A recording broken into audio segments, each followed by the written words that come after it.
हमारे साथ है रवि मलिक, जिनका एसएससी सीपीओ के थ्रू 36 रैंक के साथ सिलेक्शन हुआ था दिल्ली पुलिस एसआई के लिए। और अभी हमारे साथ मूवीज में देखा जाता है हीरो सोचता है अब मैं नायक बनूंगा और ऐसे ऐसे करके ये सब कर दूंगा, तो कहीं ना कहीं ये भी कहीं ना कहीं मोटिवेशन रहा है। ये चीज़ें गलत नहीं है, बट स्टिल अल्कोहल और स्मोकिंग ये सब चीज़ों से हमेशा मेरे फादर ने समझाया, और ऊपर से फ्रेंड सर्कल की आपको कैसा रखना है, उन चीज़ों पे मेरा हमेशा से फोकस रहा है कि आपको पॉजिटिव लोगों के साथ रहना है ताकि आप ग्रो कर पाओ लाइफ में। का टाइम है जहाँ पे हर कोई दिखाना चाहता है कि I am the powerful, and आजकल वीडियोग्राफी और एडिटिंग करके कुछ भी किया जा सकता है। तो जनरली म्यूजिक का भी काफ़ी इम्पैक्ट रोल पड़ता है, तो हर कोई अपने आप को सोचता है कि बस मैं ही हूँ जो हूँ। पापा की यूनिफॉर्म ट्राई करते रहते होंगे। नहीं, मैं माँ जी की कोई जो आप बात बता रहे हैं कि पुलिस वाले से शादी, थोड़ा सा और बताएंगे? माँ जी बताती तो होंगी कि ऐसे था। देखिए, तो मैंने ये देखा है जब मैं बचपन में पूरा गांव को पता चल जाता था पुलिस आई है और क्यों आई है, और पूरा गांव इकट्ठा हो जाता था। मेरी मम्मी इस चीज़ को इतना प्राउड फील करते हैं कि अपने फादर का ही प्रोफेशन चूज़ करा, और इकलौता लड़का है, हमेशा मेरे पास रहेगा। मेरे फादर बहुत ऑनेस्ट है, उनका ये है कि अपना खुद के घर से लेके जाना है। इनफैक्ट कभी आप अरेंजमेंट पे लगता है कुछ भी होता है तो आते हैं वहाँ पे फूड पार्सल्स वगैरह। उनका ये है कि नहीं, मुझे अपने घर का ही खाना खाना। एक और जनरली जो कॉमन चीज़ है वो रिलेशनशिप को लेकर होता है। जनरली स्टूडेंट्स में गर्लफ्रेंड हो तो गर्लफ्रेंड होनी चाहिए, नहीं है तो होनी चाहिए, अगर है तो उससे परेशान, और ये एक काफ़ी सीरियस प्रॉब्लम है। तो आपके साथ क्या सीन था, और अगर आपकी गर्लफ्रेंड थी तो किस तरीके से आपने इन चीज़ों को बैलेंस करा, और अभी आगे कैसे करना चाहिए, फिर यूथ को कैसे देखना चाहिए इन चीज़ों? Hello everyone, welcome to student. तो सभी हमारे साथ है रवि मलिक, जिनका एसएससी सीपीओ के थ्रू 36 रैंक के साथ सिलेक्शन हुआ था दिल्ली पुलिस एसआई के लिए, और अभी हमारे साथ हैं। तो आज हम इनसे बात करेंगे, इनका एक्सपीरियंस जानेंगे, और अभी इनकी न्यूली ज्वाइनिंग हुई है तो उनका न्यूली एक्सपीरियंस कैसा रहा है, किस तरीके से इंटरेक्शन होता है सीनियर्स के थ्रू, और साथ ही साथ इन्होंने अभी ट्रेनिंग भी कर ली है तो ट्रेनिंग किस तरीके से होती है, क्या क्या चीज़ें करवाई जाती हैं ट्रेनिंग में, और आप दिल्ली पुलिस या फिर एसएससी सीपीओ की तैयारी कैसे कर सकते हैं, इन्होंने कैसे करी थी, क्या स्ट्रेटजी फॉलो करी थी, इन सब बातों पर हम डिटेल में डिस्कशन करते हैं। सो आपका बैकग्राउंड क्या है एजुकेशनली और फैमिली? ओके, बेसिकली मैं हरियाणा से हूँ, फ्रॉम रोहतक, एंड मैंने अपनी schooling up to 6th class Gohana से की है, and then I shifted to Delhi. Then मैंने अपनी schooling up to 12th Tagore senior secondary school से की है। उसके बाद मैंने graduation from Delhi university college Shri Aurobindo college, and मैंने साइकोलॉजी से अपनी ग्रेजुएशन करी है। ओके, सो आपने अभी मुझे बताया था कि आपके फादर एएसआई हैं दिल्ली पुलिस में। सो आपको मोटिवेशन मुझे लग रहा है वहीं से मिला होगा मैक्सिमम, देखा जाए कि हाँ दिल्ली पुलिस एसआई में जाना है। और आपने बताया था कि मेरा तो यही ड्रीम था, ना मुझे अभी इससे ऊपर सोचा है ना इससे कम था, मतलब मुझे पुलिस बनना था और एसआई बनना था। हाँ, तो मेरा ड्रीम यही था कि मुझे सब इंस्पेक्टर बनना है दिल्ली पुलिस। वो मेरा ड्रीम अपने फादर को देख के आया कि जब वो मुझसे शेयर करते थे कि एज एन आईओ आप कितना हेल्प कर सकते हो सोसाइटी को, आप फिल्टर आउट कर सकते हो कि कौन फेक है कौन जेन्युइन है, आप लोगों की हेल्प कर सकते हो, गरीब लोगों की तो बहुत ज़्यादा हेल्प कर सकते हो आप, जिनको जो हेल्पलेस होते हैं वो पुलिस के पास आते हैं, जिनकी कोई नहीं सुनता। तो जब लास्ट में पुलिस के पास आते हैं तब आप उनकी हेल्प करते हो, तो you get so many blessings from them, and आप उससे ज़्यादा अच्छा कुछ नहीं है मेरे हिसाब से। सबकी अपनी इंडिविजुअल चॉइसेस होती हैं। तो मेरे लिए ड्रीम जॉब यही थी कि मैंने अपने फादर को देखा एज ए रोल मॉडल, और मैं उनकी तरह ही बनना चाहता था, एंड अल्टीमेटली मैंने अपना गोल भी अचीव करा। Right, okay. सो अभी मुझे ये बताइए जस्ट कि आपका क्या रिएक्शन था जब आपको फाइनली आपकी ड्रीम जॉब मिल गई और आप अपने फादर से एक रैंक ऊपर आ गए। तो जनरली होता है ना कि हर पेरेंट्स का सपना होता है कि मेरा बेटा मेरे से आगे जाए, और आप तो एक सिंगल चाइल्ड हैं तो कहीं ना कहीं और ये खुशियाँ ज़्यादा हो जाती हैं। कहीं ना कहीं पेरेंट्स का ये भी फोकस रहता है कि हमारा एक लड़का है यार, ये नालायक निकल सकता है और एक अच्छा भी कर सकता है, हमारी जनरेशन को आगे भी बढ़ा सकता है। तो सर यही था मेरा कि मेरे फादर्स और मेरी मदर बहुत ज़्यादा खुश हुए थे। हाँ। कि एंड इनफैक्ट सबसे बेस्ट चीज़ है इस जॉब की कि मैं लाइफ टाइम अपनी फैमिली के पास ही रहूँगा। तो ओनली चाइल्ड का ये भी था कि मुझे अपनी फैमिली के पास रहना है, ऊपर से मुझे पुलिसिंग करनी थी। सबसे बेस्ट चीज़ मेरी लाइफ में यही हुई है कि मुझे इस जॉब में रहते रहते अपनी फैमिली के पास रह पाऊंगा मैं, और लोगों की हेल्प कर पाऊंगा। मेरी फैमिली बहुत खुश हुई थी, इनफैक्ट मेरे गांव के लोग बहुत खुश हुए थे। एंड गांव में मैं पहला सब इंस्पेक्टर हूँ दिल्ली पुलिस में पूरे गांव में। बहुत खुश थे मेरे ताऊ जी, दाई जी, दादी, सब मेरी फैमिली वाले खुश थे कि हमारे गांव से किसी ने इस पोस्ट पे अचीव किया है। सो सब इंस्पेक्टर कोई नहीं था, बाकी CISF या दूसरे उसमें थे फोर्सेस में, बट दिल्ली पुलिस में कोई नहीं था। राइट। जैसे आपके पेरेंट पुलिस में रहते हैं और पुलिस में डेली क्राइम्स वगैरह रहते होंगे, और वो आपको आके बताते थे कोई ऐसी स्टोरी? आप बचपन से ही थे कि हाँ ठीक है पुलिस में जाना है, क्राइम वगैरह ये कम कर देंगे? जैसे मूवीज़ में देखा जाता है, हीरो सोचता है अब मैं नायक बनूंगा और ऐसे ऐसे करके ये सब कर दूंगा, तो कहीं ना कहीं ये भी कहीं ना कहीं मोटिवेशन रहा है? हाँ, मोटिवेशन यही था मेरा कि बाहर इतना क्राइम है। मेरे फादर मुझसे शेयर करते थे स्टोरीज कि कैसे इनोसेंट लोग फंस जाते हैं, कैसे उनके फ्रेंड सर्कल की वजह से उन पे बहुत इम्पैक्ट पड़ता है। तो उन्होंने मुझे स्टार्टिंग से गाइड किया, एंड उनकी वजह से ही मैं सब चीज़ों से दूर रहा। ये चीज़ें गलत नहीं है, बट स्टिल अल्कोहल और स्मोकिंग ये सब चीज़ों से हमेशा मेरे फादर ने समझाया, और ऊपर से फ्रेंड सर्कल की आपको कैसा रखना है, उन चीज़ों पे मेरा हमेशा से फोकस रहा है कि आपको पॉजिटिव लोगों के साथ रहना है ताकि आप ग्रो कर पाओ लाइफ में। नेगेटिविटी बहुत जगह मिल जाएगी आपको कि, बट आपको गाइड करने वाले बहुत कम लोग होते हैं। आपको वो चीज़ पहचाननी पड़ेगी कि ये फ्रेंड मेरा अच्छा चाहता है, ये फ्रेंड मुझे मेरे गोल से डिस्ट्रैक्ट करना चाह रहा है कि चलो ठीक है कुछ नहीं रखा पढ़ाई में, घूमने चलते हैं, यहाँ चलते हैं, वहाँ चलते हैं। तो ये सब चीज़ें मेरे फादर ने मुझे काफ़ी गाइड किया। कुछ खुद का भी होता है कि नहीं मुझे ये गोल अचीव करना है, और इस चीज़ के लिए मुझे सब चीज़ों से दूर रहना पड़ेगा, पढ़ाई पे फोकस। राइट। अभी जब आप डेली यूनिफॉर्म पहनते हो तो क्या चार्म रहता है? क्योंकि स्टार्टिंग के डेज़ में कोई भी चीज़ हम करते हैं, कोई हमारी लाइफ में जो लाइफ चेंजिंग मोमेंट होता है वो हम ज़्यादा फील करते हैं। हालांकि कुछ टाइम बाद वो चीज़ें उतनी नहीं रहती क्योंकि यूज टू हो जाते हैं। तो क्या क्या लगता है आपको जब आप अपने आप को आईने में देखते हैं? नहीं, मेरे लिए ये है कि मैं डेली उतना एक्साइटेड फील करता हूँ जितना डे 1 पे मैंने फील किया था यूनिफॉर्म पहन के, जब मेरा सिलेक्शन हुआ था। And I was so excited कि मेरा सिलेक्शन होते मैं फर्स्ट डे यूनिफॉर्म सिलवाने के लिए चला गया था कि मुझे यूनिफॉर्म पहन के देखनी है।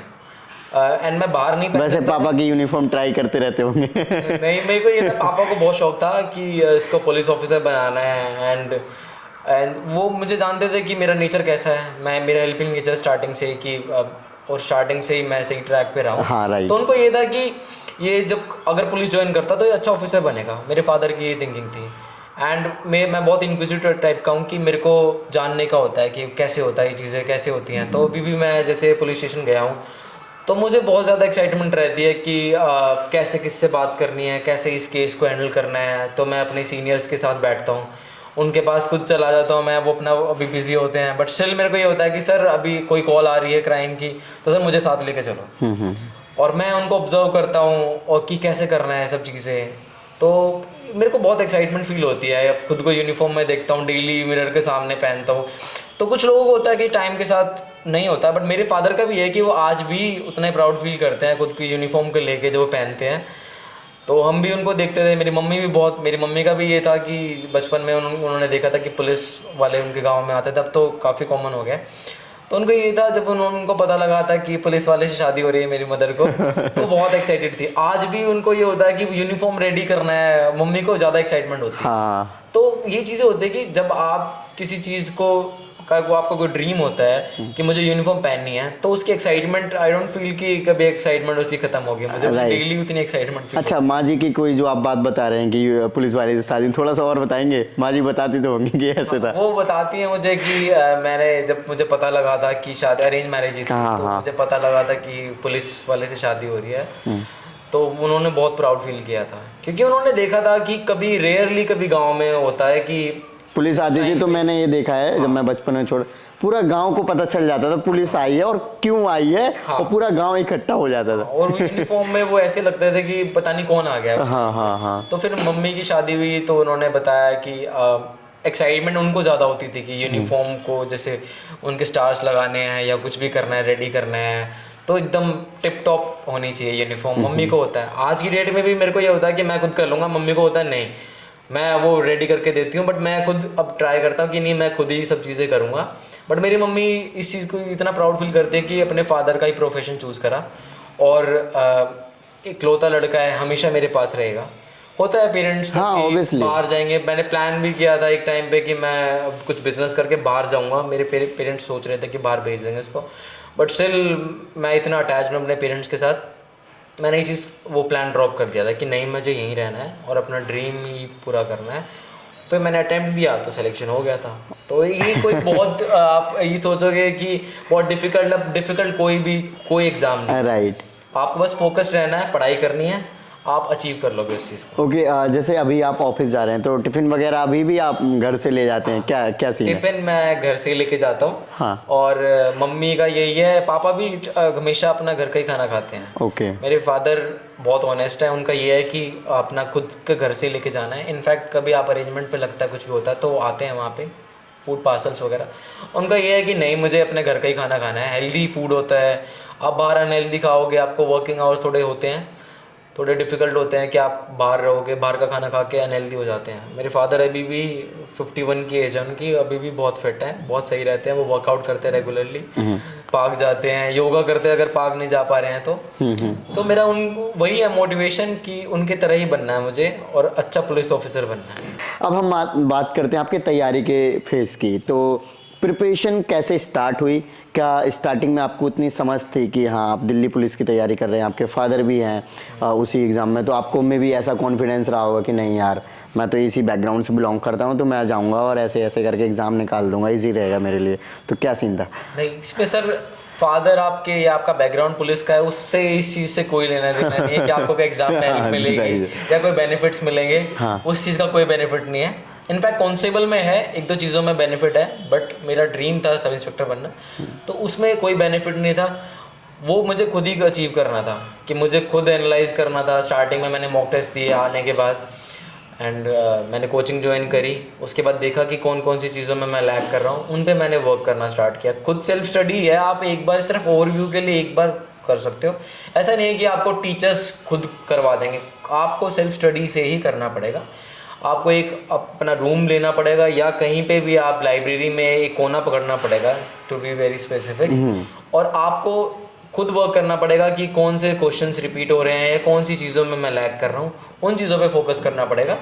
फिर आप मॉक टेस्ट देते रहोगे अलग अलग टाइप के, उसमें आपको मिस्टेक्स आपको देखनी पड़ेंगी, उन पे वर्क करना पड़ेगा। ये नहीं है कि मेरा इतना स्कोर आ गया ठीक है उसको इग्नोर कर लिया, उसको आपको इवेलुएट करना पड़ेगा कि कहाँ पे किस सेक्शन में मैं गलतियाँ कर रहा हूँ, और उन चीज़ों पे फोकस करके उनको आप करेक्ट करो, उनको इम्प्रूव करो, तब आपका स्कोर इम्प्रूव होता रहेगा और बहुत इजीली आप क्लियर कर लोगे उस चीज़ को। राइट। जैसे 4 सब्जेक्ट होते हैं इसमें, थोड़ा सा प्री और मेंस के बारे में बताएं कि प्री के लिए कैसे कर सकते हैं, मेंस में जो होता है वो कैसे कर सकते हैं, या फिर जो चारों सब्जेक्ट में थोड़ा सा गाइड कर दो कि इस सब्जेक्ट के लिए आप कैसे कर सकते हैं, इस सब्जेक्ट के लिए ऐसे।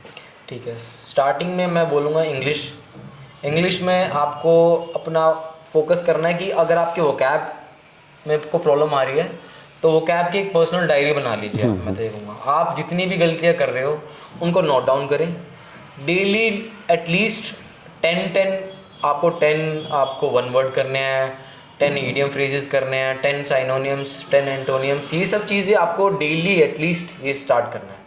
उसके बाद जो गलतियाँ कर रहे हो उनको मार्क करके उनको नोट डाउन करना है ताकि वो चीज़ें दोबारा रिपीट ना हो। हम क्या करते हैं कि कुछ भी अगर हम कोई गलती कर रहे हैं उसको इग्नोर कर देते हैं, सेम आप नेक्स्ट मॉक टेस्ट में सेम गलती रिपीट करते हो, वो चीज़ नहीं होनी चाहिए। तो आपको ये करना है कि इंग्लिश में आपको सेक्शंस आपको पता है, अगर आपको ये करना है कि चैप्टर वाइज करना है तो उस हिसाब से कर लीजिए। आपको सेक्शन वाइज करना है कि इस सेक्शन में मुझे दिक्कत आ रही है, जैसे आपको एरर फाइंडिंग में है, तो उन चीज़ों की जिस चीज़ में आपको गलतियाँ लग रही हैं उसकी बुक ले और उस चीज़ पे आप फोकस करें कि मुझे इस चीज़ के ऊपर ज़्यादा वर्क करना है, ठीक है।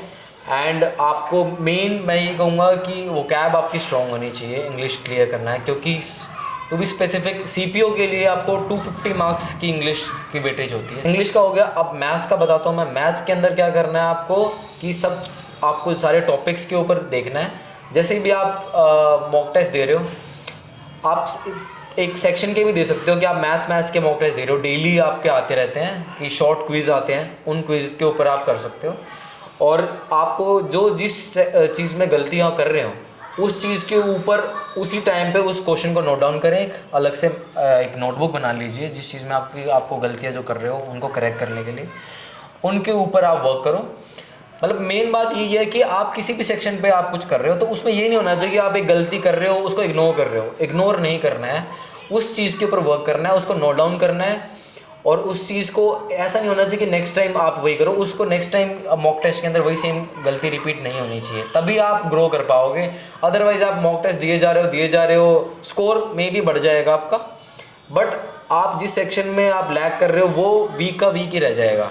आप कहीं और से स्कोर कर लोगे, सपोज करो आपके मैथ्स में ज़्यादा है तो किसी में आप इंग्लिश में ज़्यादा स्कोर कर लोगे, किसी में आप रीजनिंग में कर लोगे, बट जो जिसको, क्योंकि कई बार होता है कि एक ही मॉक टेस्ट के अंदर कुछ टॉपिक्स के नहीं आते हैं।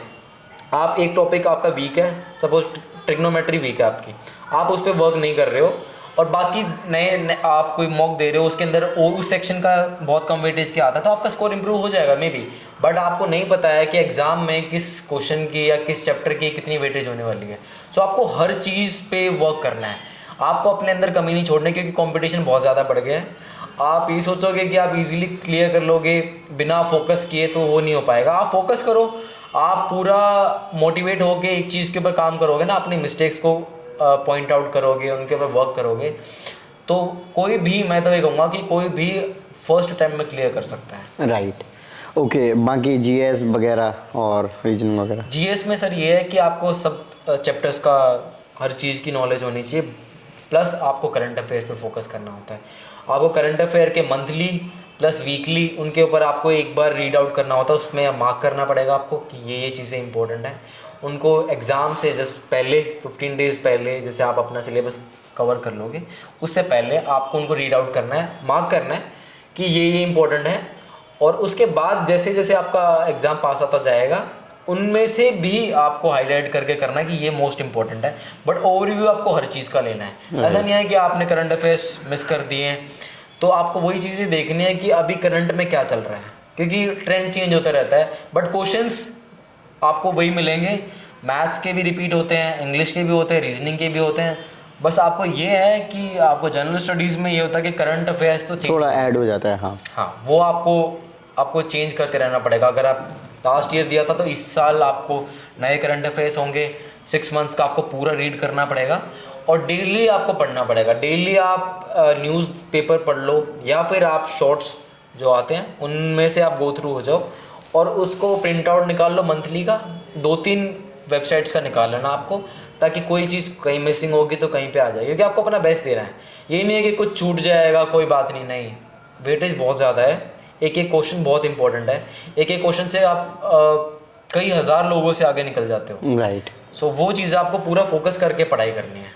ओके, सो अभी फाइनली मैं आपसे पूछूं कि आप डेली कितने घंटे पढ़ते थे और क्या शेड्यूल होता था, थोड़ा इसके बारे में बताएंगे? सर डेली मैं एग्ज़ाम से पहले तो you wouldn't believe 15 to 16 hours भी पढ़ाई की है मैंने। हाँ, मतलब लग जाते हैं कि हाँ ठीक है, जितना टाइम बच रहा जितना है। हो सकता है आपको सिर्फ सोने का टाइम मिलता है, उसके अलावा आप उठने के बाद मैं लाइब्रेरी चला जाता था अराउंड 4, एंड उसके बाद मैं मॉक टेस्ट देता था ताकि थोड़ी नींद खुल जाए मार्क्स देख के कि कहाँ मैं गलतियाँ कर रहा हूँ।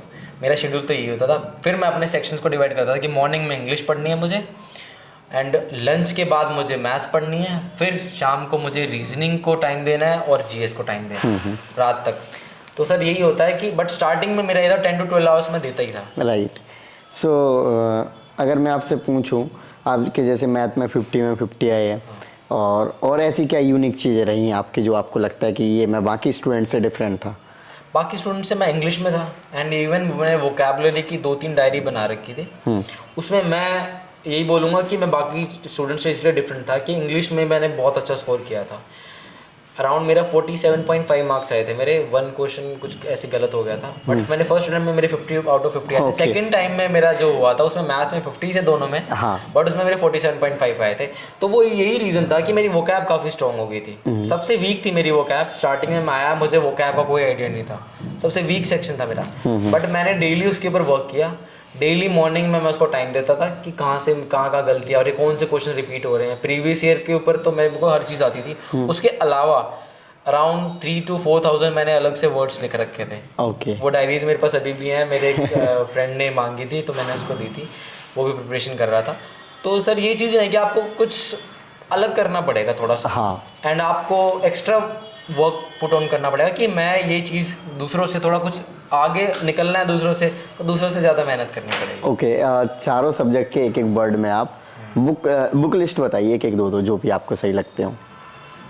बुक लिस्ट केडी कैंपस की बुक थी इंग्लिश की तो, एंड वोकैब के लिए मैंने आपको जैसे बताया कि अपनी अलग से डायरीज रखी हुई थी।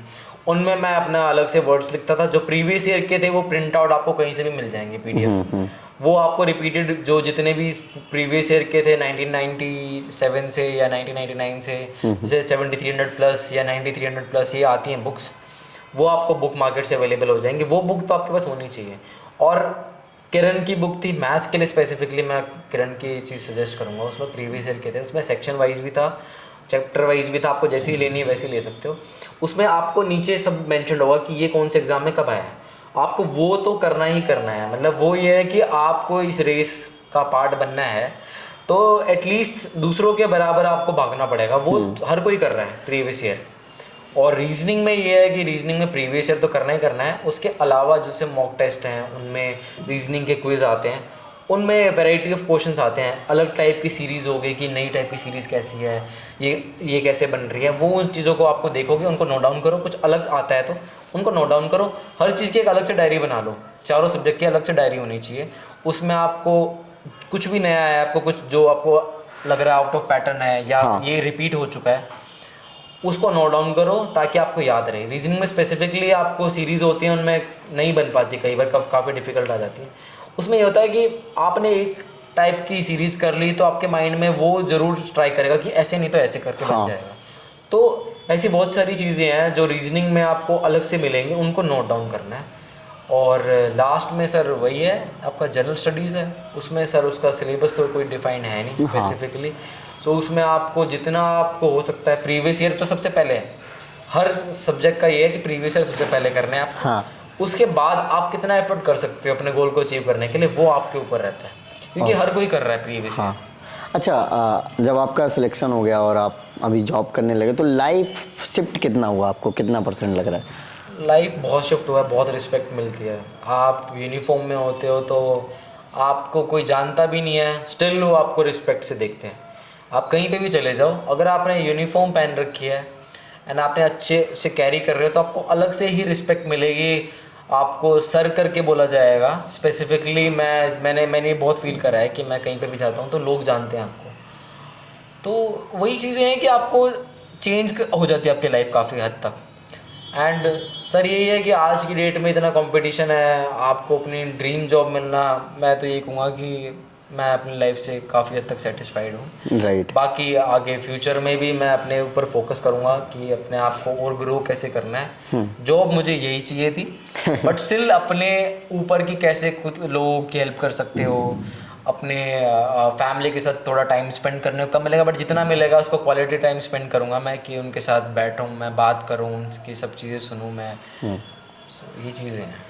एक और जनरली जो कॉमन चीज़ है वो रिलेशनशिप को लेकर होता है। जनरली स्टूडेंट्स में गर्लफ्रेंड हो तो गर्लफ्रेंड होनी चाहिए, नहीं है तो होनी चाहिए, अगर है तो उससे परेशान, और ये एक काफ़ी सीरियस प्रॉब्लम है। तो आपके साथ क्या सीन था, और अगर आपकी गर्लफ्रेंड थी तो किस तरीके से आपने इन चीज़ों को बैलेंस करा, और अभी आगे कैसे करना चाहिए, फिर यूथ को कैसे देखना चाहिए इन चीज़ों?